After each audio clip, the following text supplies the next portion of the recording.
Hi friends, welcome to our channel Electrical Tech. Today we are learning about Ohm's law. Basically, we all know that what is Ohm's law, and if we ask anyone about Ohm's law, the answer is V is equal to I into R. That is.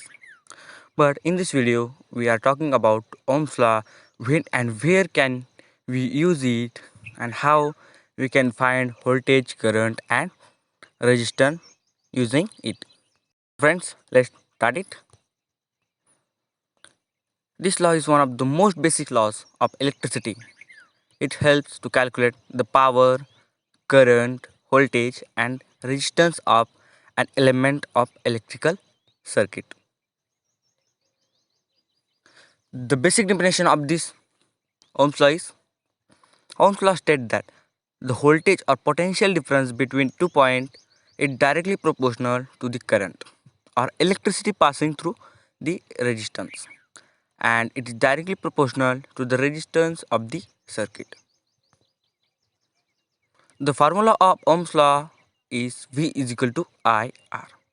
This relationship between current, voltage, and resistance was discovered by the German scientist Georg Simon Ohm. The scientist is Georg Simon Ohm. Ohm's law formula V is equal to IR, where V is equal to voltage, I is equal to current in ampere, and R is equal to resistance. The SI unit of resistance is ohms, and it is denoted by symbol ohm. Friends, today we are talking about a interesting thing of Ohm's law, that is the magic triangle. In this, there are three quantities, that are voltage, current, and resistance. When we want to calculate the voltage, the V is equal to I into R, we multiply current into resistance. When we want to find current, then I is equal to V by R. Then we divide voltage to the resistance. And when we find resistance, R is equal to V by I. How Ohm's law works? Ohm's law describes the way current flow through the resistance when a different electric potential or voltage is applied at each end of the resistance.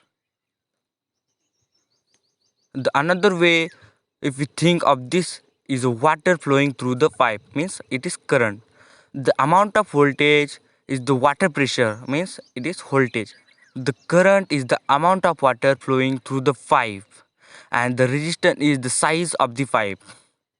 More water will flow through the pipe, that is current, and the more pressure is applied, that is voltage, and the bigger the pipe is, means by using this example, we apply the Ohm's law.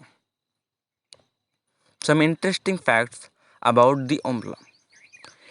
It is generally applied to direct current or DC circuit, not alternating current, because in AC circuit the current consistently changing, and other factors such as capacitance and inductance must be taken into account.